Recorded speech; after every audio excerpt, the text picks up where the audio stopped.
రాష్ట్రంలో ప్రతిరోజు ఏదో ఒక గురుకుల పాఠశాలల్లో ప్రభుత్వ పాఠశాలల్లో పిల్లలు కలుషిత ఆహారం తిని ఆసుపత్రుల పాలైతా ఉన్నారు. మొన్న షామీర్పేటలో బీసీ గురుకుల పాఠశాల పిల్లలు మాకు అన్నంలో పురుగులు వస్తున్నాయి, మేము ఈ పురుగులన్నం తినలేమని గురుకుల పిల్లలు పోలీస్ స్టేషన్కు పోయారు. షామీర్పేట బీసీ గురుకుల పిల్లలు మొన్న పోలీస్ స్టేషన్కు పోయి ఈ పురుగులన్నం మాకద్దు అని చెప్పి రేవంత్ రెడ్డి ప్రభుత్వం మీద కంప్లైంట్ చేసినారు. నిన్ననేమో మాదాపూర్లో చందు నాయక్ తండాలో ప్రభుత్వ పాఠశాలలో మధ్యాహ్న భోజనంలో కలుషిత ఆహారం పెట్టడం వల్ల దాదాపు 43 మంది పిల్లలు కొండాపూర్ ప్రభుత్వ ఆసుపత్రిలో మంచాల మీద ఉన్నారు.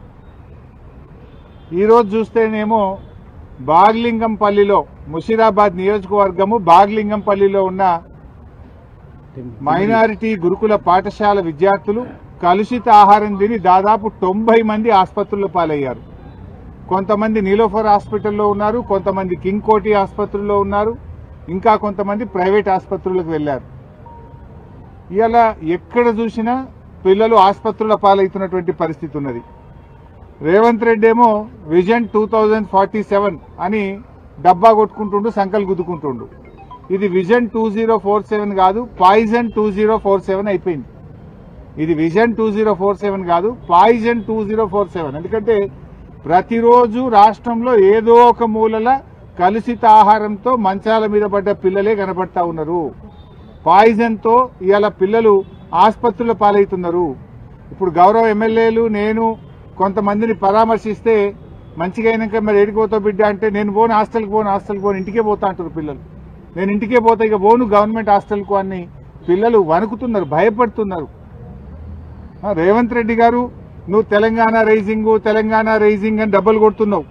ఇవాళ తెలంగాణ రైజింగ్ కేవలం ఆ ఫ్రంట్ పేజ్ యాడ్లు, పేపర్లలో ఫ్రంట్ పేజ్ యాడ్ల మీద, టీవీ అడ్వర్టైజ్మెంటుల్లో, హోర్డింగ్ల మీద మాత్రమే తెలంగాణ రైజింగ్. కానీ ఇక్కడ పిల్లలు మాత్రం ఆసుపత్రుల్లో మంచాల మీద ఫాలింగ్. నీదంతా హోర్డింగ్ల మీద రైజింగు, గురుకుల పాఠశాల ప్రభుత్వ పాఠశాల పిల్లలు ఆసుపత్రులలో బెడ్ల మీద ఫాలింగ్. నీ గవర్నమెంట్ గింతే ఉన్నది. నువ్వు ఎట్లా రేజ్ అవుతున్నావు నాయన? అవినీతిలో రేజ్ అవుతున్నావు, అరాచకంలో రేజ్ అవుతున్నావు, అహంకారంలో రేజ్ అవుతున్నావు, కబ్జాలలో రేజ్ అవుతున్నావు. కానీ ప్రభుత్వ పాఠశాల పిల్లలు మాత్రం ఆసుపత్రుల మీద ఫాల్ అయిపోతున్నారు, మంచాల మీద పడిపోయిన పరిస్థితి వచ్చింది. ఈరోజు కోతలు కోయడం కాదు, రేవంత్ రెడ్డి నోరిప్పితే అబద్ధాలే. ఇక మాటలైతే కోటలు దుంకుతాయి. కోతలు కోసుడు కాదు రేవంత్ రెడ్డి. నువ్వు నిజాయితీ ఉంటే గా బడి పిల్లలకు, గా హాస్టళ్లలో ఉండే పిల్లలకు ఇంత కడుపు నిండా అన్నం పెట్టు ఫస్ట్. నువ్వు విజన్ 2047 తొక్కుతా పీకుతా అని పిచ్చకుంట్ల మాటలు మాట్లాడకు. పిల్లలకు ఇంత కడుపు నిండా అన్నం పెట్టే కార్యక్రమం చెయ్యి. మాటలు ఎక్కువ ఉన్నాయి తప్ప అన్నీ ఉత్తముచ్చట్లే. ఏమైనా మాట్లాడితే 20,000 కోట్లతో నేను ఇంటిగ్రేటెడ్ స్కూళ్ళు పెడుతున్నా అంటాడు. 20,000 కోట్లు పెట్టి ఇంటిగ్రేటెడ్ స్కూల్ పెట్టేటప్పుడు అప్పటిదాకా పిల్లలు బతుకుంటే కదా. ఇలా పాఠాలు చదువుకోవాల్సిన పిల్లలు అరచేతిలో ప్రాణాలు పెట్టుకొని బతుకుతున్నారు, గిజగిజలు ఆడిపోతున్నారు. ఇవాళ మేము ఆ పిల్లల్ని మాట్లాడించినప్పుడు ఏం చెప్తున్నారు పిల్లలు? సార్ మాకు అన్నం దొడ్డు బియ్యం వస్తున్నది, అన్నం తినబుద్ధి అయితే లేదు, అన్నం ఉడుకుతలేదు, ఆ అన్నం తింటే కడుపును వస్తున్నది. ఇవాళ సన్న బియ్యం ఇచ్చిన కేసీఆర్ గారేమో ఆనాడు గురుకుల పాఠశాలల్లో గవర్నమెంట్ స్కూళ్లకు సన్న బియ్యం ఇచ్చి మంచిగా కడుపు నుండి అన్నం పెట్టిండు. కానీ రేవంత్ రెడ్డి వచ్చినాక బియ్యం చక్కగా ఉంటలేదు అని ఇవాళ స్వయంగా నేను ఒక 40 మంది పిల్లల్ని మాట్లాడిస్తే బారీక్ చావల్ ఆరా సాబ్, ఖానా అచ్చా నయ్యే సాబ్ అని పిల్లలు చెప్తున్నారు. మొన్న రాత్రి కలుషిత ఆహారం తిని బాగ్లింగంపల్లి గురుకుల పాఠశాల పిల్లలు 90 మంది ఇవాళ ఆసుపత్రుల పాలైపోయింది. 90 మంది పిల్లలు ఆసుపత్రుల పాలైతే ఈ రాష్ట్రంలో ఒక్క మంత్రికి కానీ ఈ ముఖ్యమంత్రికి కనీసం చీమ కుట్టినట్లేదు. ఒక్కరు కూడా వచ్చి పరామర్శించింది లేదు ఇప్పటిదాకా. They are busy. ఫుట్బాల్ ఆడడంలో ముఖ్యమంత్రి మంత్రులు బిజీ ఉన్నారు. పిల్లలు దవాఖానల పాలైతే ఈ గవర్నమెంట్కు చీమ కుట్టినట్లేదు. 5 కోట్లు పెట్టి ఫుట్బాల్ నేర్చుకోవడానికి 5 కోట్ల గవర్నమెంట్ డబ్బులు పెట్టి రేవంత్ రెడ్డి ఫుట్బాల్ స్టేడియం కట్టుకున్నాడు. ఆయన ఎవడో మెస్సీ.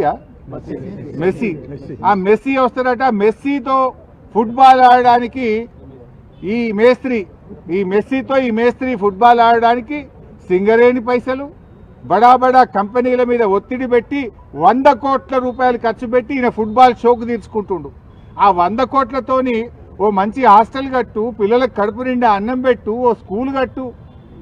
నువ్వు సిఎస్ఆర్ డబ్బులతో, సింగరేణి డబ్బులతో, ప్రభుత్వ డబ్బులతో స్టేడియాలు కట్టుకునేంది, ఈ ఫుట్బాల్ షోకులు తీర్చుకోవడం ఏంది?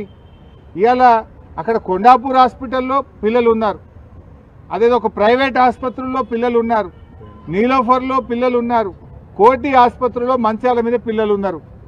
ఇలా హైదరాబాద్ నడిబొడ్డున, హైదరాబాద్లోనే ఈ పరిస్థితి ఉంటే ఇక జిల్లాలో ఏం పరిస్థితి ఉంది? ఇలా మంత్రులు, ముఖ్యమంత్రి అందరు హైదరాబాద్లో ఉన్నారు. ఈ పిల్లల్ని వచ్చి చూడడానికి మీకు టైం దొరకలేదా? మీకు ఎంతసేపు ఫుట్బాల్ ఆడడానికి నీ షోకులకే టైం సరిపోతలేదు, నీ కబ్జాలకు, నీ కమిషన్లకే నీకు టైం సరిపోతలేదు. పిల్లల్ని ఆడబట్టించుకుంటున్నావు నువ్వు. ఈ రోజు వరకు హైదరాబాద్లో ఆసుపత్రుల్లో పిల్లలు మంచాల మీద ఉంటే ఒక్క మంత్రి కానీ, ముఖ్యమంత్రి కానీ వచ్చి పరామర్శించాల్సిన బాధ్యత లేదా? 61 సార్లు ఢిల్లీ వేయండి ముఖ్యమంత్రి, 61 సార్లు ఢిల్లీ పోవడానికి టైం ఉంటుంది, నువ్వు పోయి ఫుట్బాల్ ఆడడానికి నీకు టైం ఉంటుంది. కానీ ఈ పిల్లల్ని పరామర్శించడానికి, ఈ పిల్లలకు ఏం జరిగిందో తెలుసుకోవడానికి రేవంత్ రెడ్డి నీకు టైం లేదా అని నేను అడుగుతా ఉన్నా.